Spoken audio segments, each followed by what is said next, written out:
stop what you are doing right now. Because the clip that just broke the basketball internet is not a dunk, not a game winner, and not a post-game speech. It is a bruised rib, a finger pointed 1 inch from a 2-time MVP's nose, and a 6-second stare down that nobody on either sideline saw coming, and that the league office is absolutely not sleeping through tonight. Sophie Cunningham walked directly at Breanna Stewart in front of 16,000 people and roughly 40 phone cameras, and she did it the hard way. No teammate reached her in time. No PR-friendly half-step pulled her back. No official got between them before the words were already out. She just turned, covered in her own forearm because her ribs were still singing, and walked straight across the hardwood at the most decorated forward in the league, chest to chest, finger extended. Every word she had saved up from an entire playoff series worth of history delivered in about 8 seconds of game time. And Breanna Stewart backed up, 2 slow steps, silent. Let the officials handle it. That single frame, that 2-second window, where one of the greatest players of her generation stepped backward from a 6th woman running on adrenaline and bruised cartilage, quietly rewrote the power dynamic of this entire rivalry in front of a national audience. And the angle that leaked out of the upper bowl told a story the broadcast spent 3 commercial breaks trying to bury. By the end of this breakdown, you are going to understand exactly why Indiana is furious, why New York has gone completely quiet, and why the rematch, sitting on the schedule 3 weeks from now, just became the most anticipated regular season game on the entire 2026 calendar. This game was not supposed to matter. That was the whole pitch going in, from both locker rooms and both front offices. The Liberty were treating this like a tune-up, checking their championship engine for any rattles before the season actually started counting. The Fever were rolling out their new identity, the deeper second unit around Caitlin Clark and Aaliyah Boston, giving Stephanie White a chance to see her rotations breathe in a real building against real competition without any actual stakes attached. The plan on both sidelines was textbook preseason. Light minutes, light whistle management, a handshake at center court when the final buzzer sounded, and then both teams fly home. The marketing department gets its highlight package. The rotations get clarity for opening night. Nobody gets hurt. The injury report stays clean. The whole thing is filed away as a useful dress rehearsal and completely forgotten by Tuesday morning. That plan survived exactly 18 minutes of game clock, because the moment Sophie Cunningham went down clutching her ribs and the Indiana trainer broke into that particular sprint across the hardwood, not a jog, not a brisk walk, but the specific kind of urgent movement you only see when someone on the medical staff is genuinely alarmed, the emotional temperature of that entire building changed in real time. You can feel it on every piece of fan footage that came out overnight. The crowd noise drops in half a second. The Indiana bench stands up as one unit. Every coach on both sidelines simultaneously remembers that, preseason or not, competitive or not, marketing pitch or not, this is still a full contact sport played by people with long memories and even longer grievance lists. And the grievance that was about to surface had been building since the previous playoff series. Watch the actual play carefully, because this is where everything starts, and this is where the officiating story, the rivalry story, and the Sophie Cunningham story all collide in about 3 seconds of real time. Stewart is establishing position on the elbow extended. Sophie is fronting her, locked in on the defensive assignment the way she always is, low, physical, willing to eat contact to take away the catch. The entry pass is already in the air, not toward Stewart, toward the opposite block. The possession is functionally over before any contact even happens. The ball is gone. Stewart has caught nothing. Sophie's hands are down. Her leverage is gone, and she has already started rotating her hips to sprint back in transition. That is the exact moment Stewart's right elbow does something it absolutely should not do. It does not drift. It does not float upward the way an elbow sometimes does naturally when a player extends through a box out. It travels. There is rotation through the shoulder. There is follow-through after the contact lands. And that follow-through is the single most damning piece of evidence in any officiating review at any level of basketball, because an elbow that drifts by accident does not continue moving after it connects. An elbow that travels with intention does. You can hear the impact on the fan video from the second row, that dull, flat, thudding sound that every player who has ever taken a shot in a gym recognizes immediately. Sophie hits the hardwood. The air leaves her body, and for about 4 full seconds, the Indiana bench just stands there completely frozen because nobody quite processes what they just saw happen in front of them. Then Aaliyah Boston steps forward. Then Stephanie White starts walking toward the floor. And then Sophie herself, the person who just absorbed the hit, the person still processing whether she can breathe correctly, plants one hand on the hardwood and pushes herself all the way back up. What happened next is the only thing anyone is talking about. Sophie did not go to the bench. She did not take the tunnel exit. She did not reach for the trainer's hand or the towel that was already being extended toward her. She did not even look at her own coaching staff.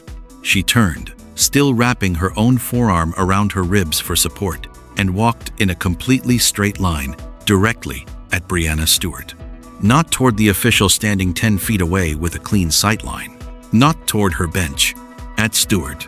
Nobody on the Fever roster got to her in time because nobody anticipated that move. When your teammate just took a hit to the ribs and is still figuring out if she can breathe, you expect her to go toward help. You do not expect her to go toward the person who just threw the elbow. The reaction gap was real, and it meant Sophie covered the distance to Stewart without a single hand on her shoulder. She got chest to chest. She pointed a finger about an inch from Stewart's nose, and she unloaded every single word she had been holding onto since the previous season's playoff series ended. We do not have clean audio from the confrontation yet, and lip reading at that angle is a recipe for getting it wrong. But the body language communicates everything that words would. This was not a heat-of-the-moment reaction. This was someone who knew exactly what she was doing and exactly what she was saying and had the specific vocabulary prepared for exactly this situation. What Stewart did in response is the part the league office is really going to have to think about. She did not say anything back. She did not smirk. She did not laugh it off the way established stars sometimes do when a role player gets in their face and they want the cameras to see them being unbothered. She just took 2 slow steps backward and let the officials move in to create separation. And in that single frame, in that 2-second window, the question of who actually holds the emotional power in this rivalry got a very clear and very public answer.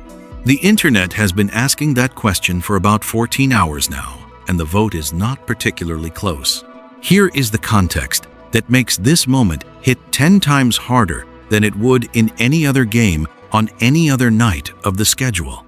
And it is the context that nobody covering this from a surface level is spending enough time on. Caitlin Clark was already on the bench when that elbow landed. Not in a tunnel, not in a locker room, sitting on the bench with a heating pad wrapped around her lower back. Stephanie White's post-game explanation was that the rest was precautionary and entirely planned ahead of the game, and maybe that is exactly what it was.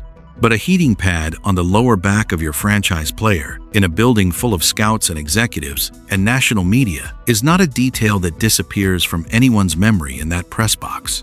Aaliyah Boston had rolled her ankle on a defensive closeout about 10 minutes before the elbow happened and was being evaluated in the Indiana tunnel at the time of the confrontation. Kelsey Mitchell was in foul trouble and riding the bench with 3 personals in the first half.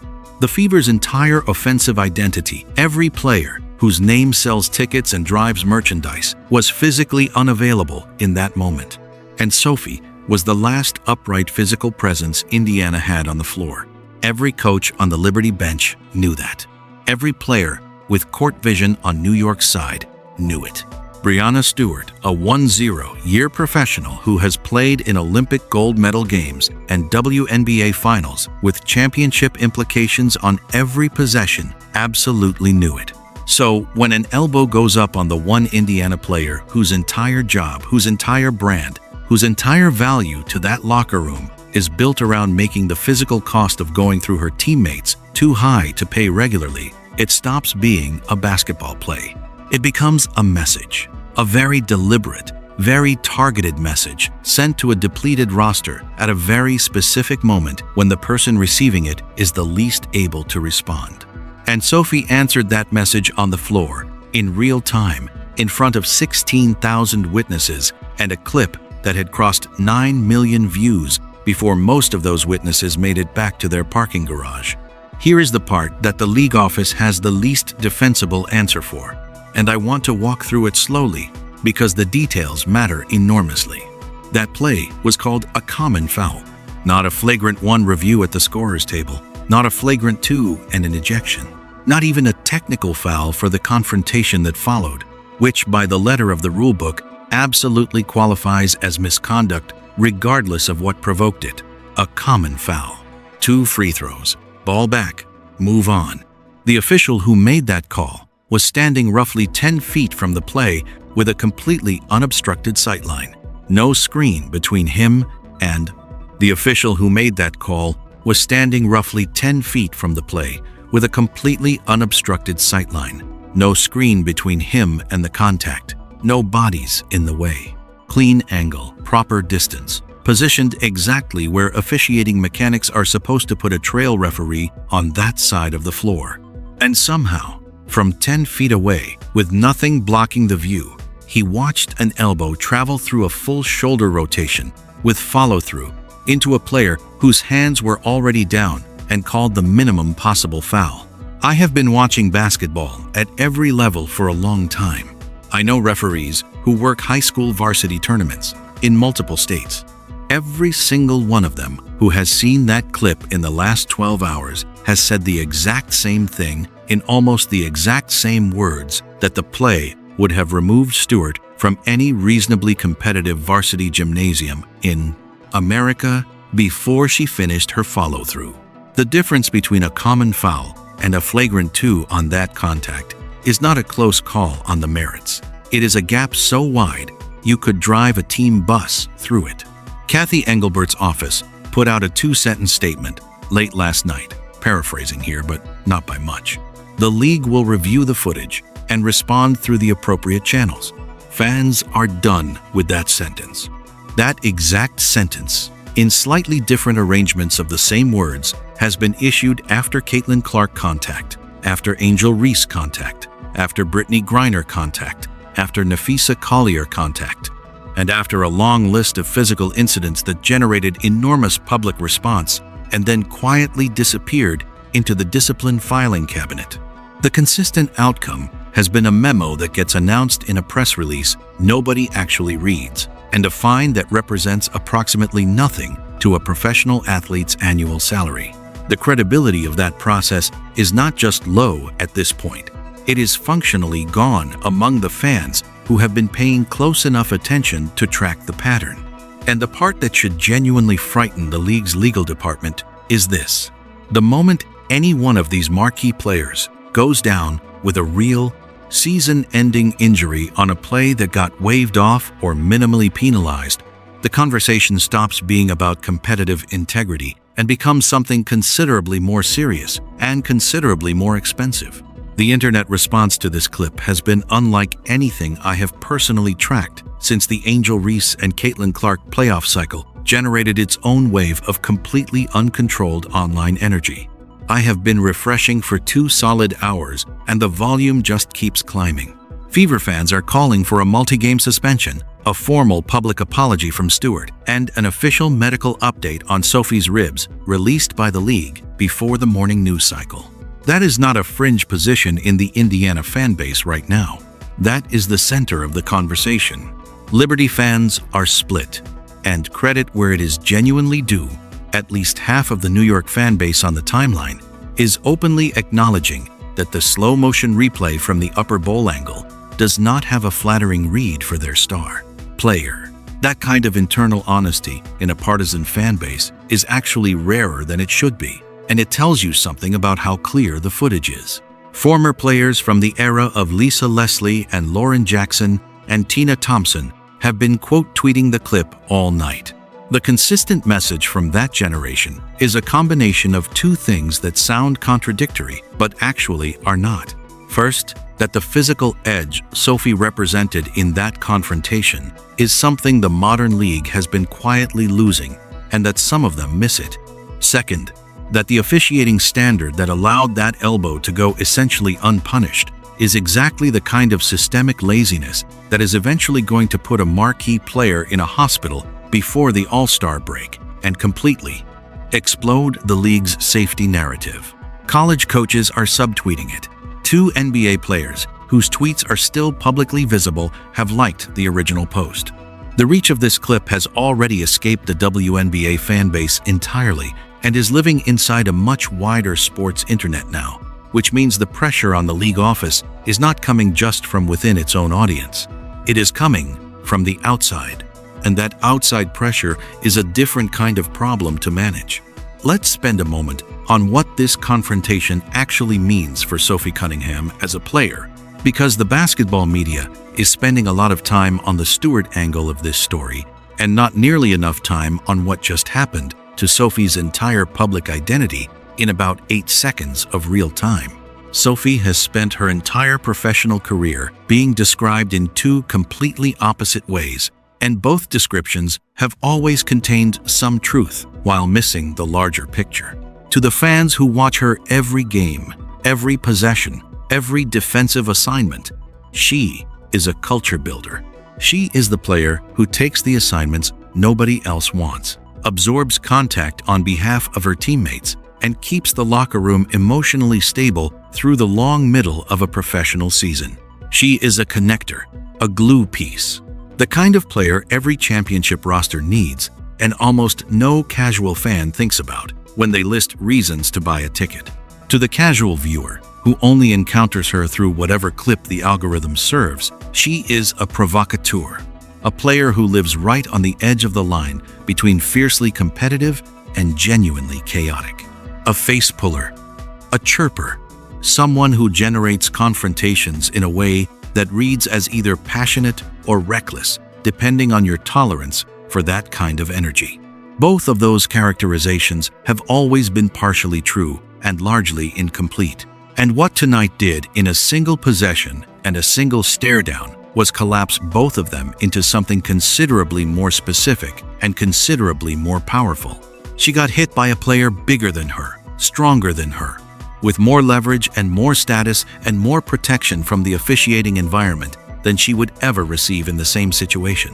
She got back up under her own power. She walked toward the source of the pain instead of away from it. She said what she had to say, clearly and directly, in front of every camera in that building. And then she gave the officials absolutely nothing to work with. No thrown punch, no grab jersey, no physical escalation beyond the confrontation itself, which means she made her statement without handing the league a reason to punish her for making it. That is not an accident. That is discipline operating under pressure. And that specific combination, the toughness to walk at a 2-time MVP with a bruised rib cage and the control to stop at exactly the right moment, is the thing that is going to follow Sophie Cunningham's career narrative from this point forward in a way that no other single moment in her career has managed to do. She just defined her own job description in front of a national audience and made the league acknowledge that the position exists.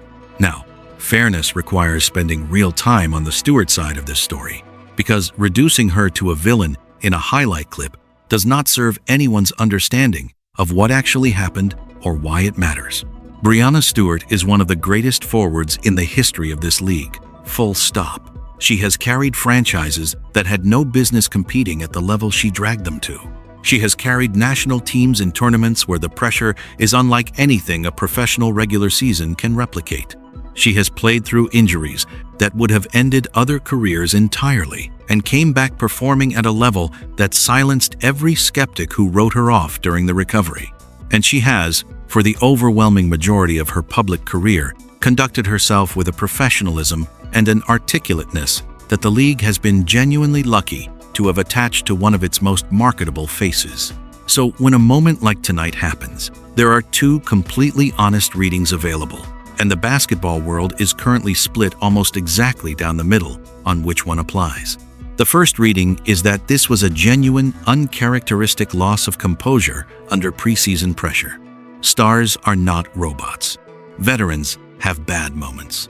A player who has spent a decade competing at the absolute limit of what this sport demands physically and mentally is allowed to have a night where the elbow goes somewhere it should not go without the entire assessment of her character changing. It happens. It has happened to every great player in the history of contact sports. And the fact that she did not escalate the confrontation after Sophie walked at her, that she stepped back and let the officials handle it, could be read as a player catching herself and choosing the professional response the moment it became available. The second reading is colder and more calculated, and it has enough evidence behind it to be taken seriously. A depleted Indiana roster, with its three most important offensive players unavailable, is exactly the kind of situation where an experienced veteran sets a physical tone for the rematch conversation. The elbow comes on the player whose job is protecting everyone else. The message is sent. The response from the officials is minimal. The precedent gets established for the next time these teams share a floor. Under this reading, the two steps backward after Sophie's confrontation are not remorse.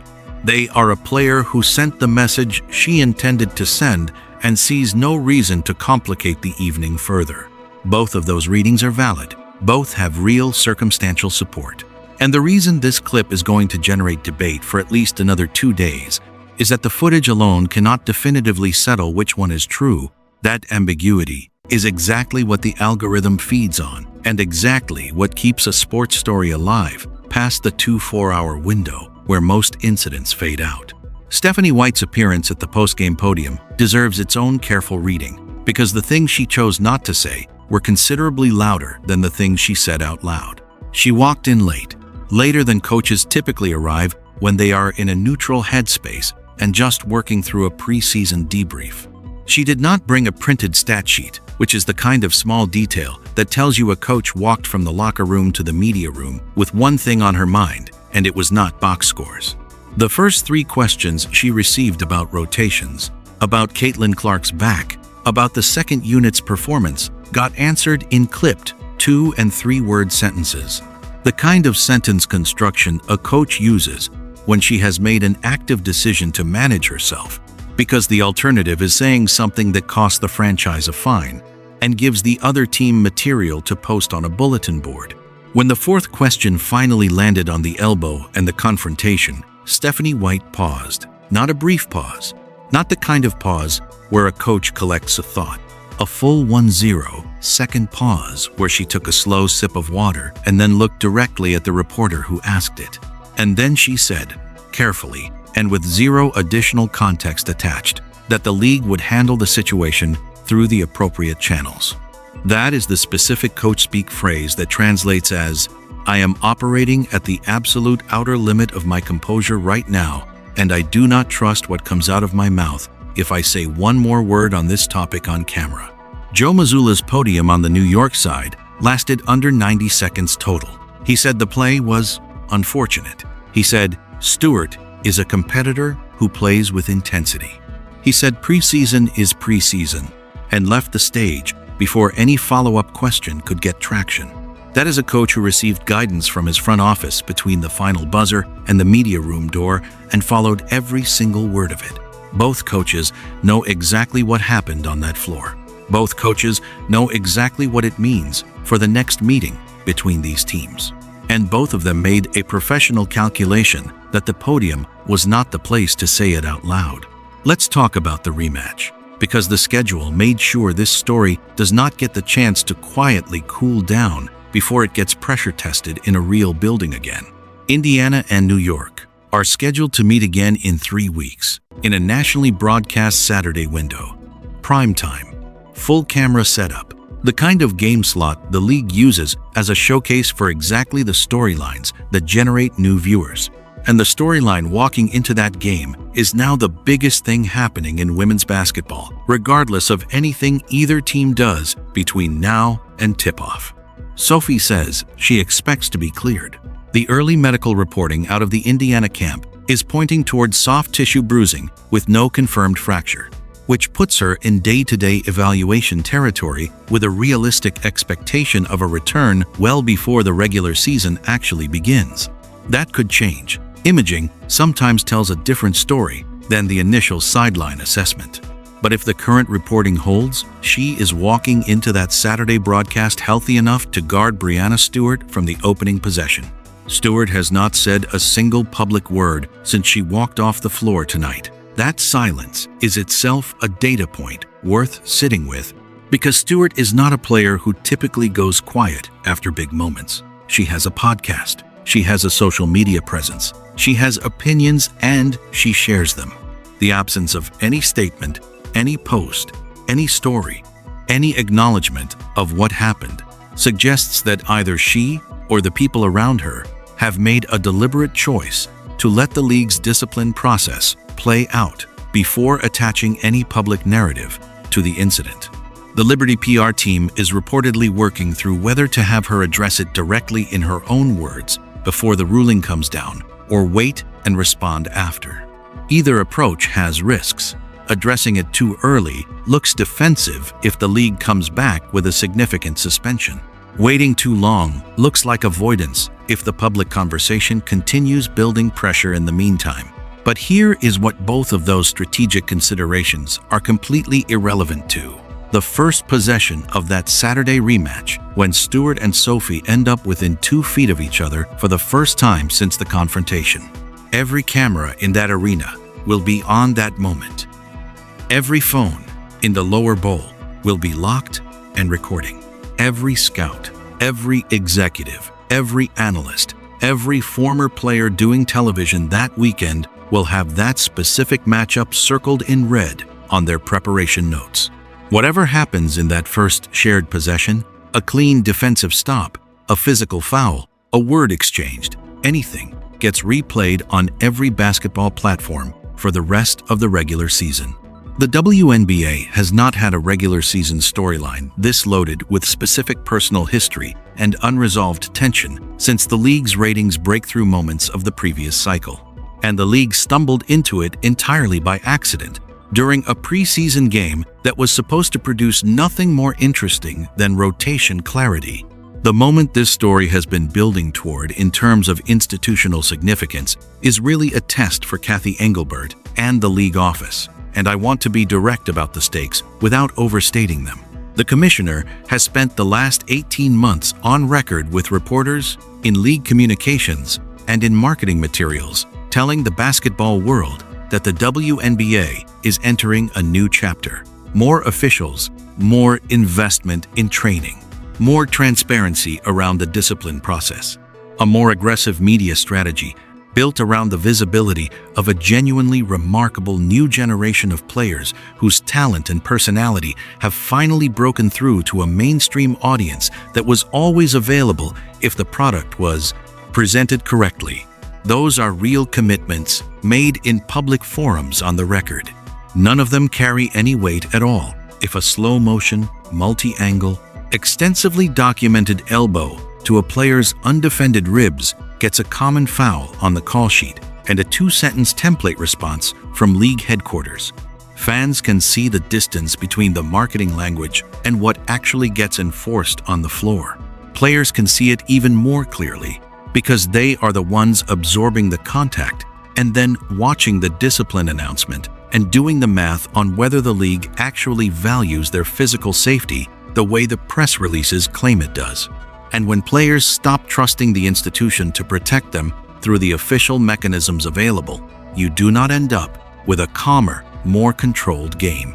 You end up with a more physical game because every player makes the calculation that the only protection available is the kind Sophie demonstrated tonight, personal, direct, and administered on the spot.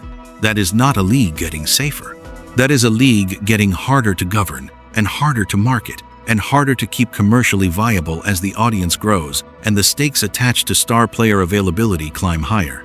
The league has roughly 72 hours from the time the overnight footage started circulating to issue a discipline ruling that actually corresponds to what the video shows. If the ruling arrives on time and reflects the severity of the contact, the conversation begins cooling by the middle of the week. The rematch remains enormous, but the institutional credibility damage gets limited. If the ruling is delayed, minimized, or buried inside the kind of language that technically acknowledges the incident while practically doing nothing about it, this story becomes the dominant frame for the entire opening month of the season. Every physical play, in every game, through the first 4 weeks, gets run through the filter of whether the league is capable of enforcing its own stated standards. Every press conference gets a version of that question. Every broadcast panel spends a segment on it. And the league will have manufactured its own biggest problem out of a preseason game that was supposed to generate nothing more complicated than a box score. Before this wraps up, the Caitlin Clark piece needs to be addressed directly because the comment section is going to bring it up regardless, and getting ahead of it is more honest than pretending the connection is not being made everywhere online right now. Clark was on the bench when the elbow landed. She did not throw anything. She was not involved in the confrontation. Whatever happened between Sophie and Stewart is entirely separate from anything Clark did or did not do on the floor that night. That distinction matters, and it deserves to be stated clearly rather than left for the comments section to collapse into a general argument about physical play and favoritism and every other thread this fan base has been pulling on for 2 seasons. But the Clark connection is real in one specific sense that has nothing to do with anything Clark herself did. The physical pattern of contact directed at Indiana players over the past 2 seasons, the documented history of flagrant adjacent plays that received minimal officiating response, the cumulative effect of that pattern on how Indiana's roster carries itself physically, all of that lives in the same conversation as what Sophie did tonight. The context that produced Sophie's response did not start at tip-off. It started much earlier, and the fan base that has been tracking it knows exactly how long the list is. That is the honest framing. Clark did not cause this moment and is not responsible for it. But the environment that made Sophie's response feel not just justified but necessary to a very large portion of the basketball audience did not appear from nowhere. Here is where everything lands right now. And I want to be honest about what we actually know versus what we are still waiting on. We know the elbow happened. We know the officiating response was inadequate by the standard of any comparable play at any level of organized basketball. We know Sophie walked at Stewart. We know Stewart backed up. We know the clip crossed 9 million views in under 24 hours and is still climbing. We know the league office released a template statement and has not yet issued a discipline ruling. We know Indiana has a nationally broadcast rematch in 3 weeks, and that both teams are aware of exactly what that game just became.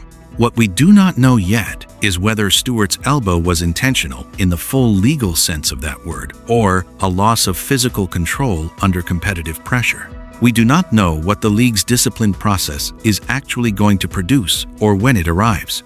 We do not know whether the rematch, 3 weeks out, becomes a controlled professional basketball game or the most physically intense regular season night this league has seen in years. And we do not know yet what Sophie's ribs look like on this morning's imaging, which is honestly the most important factual question of everything attached to this story.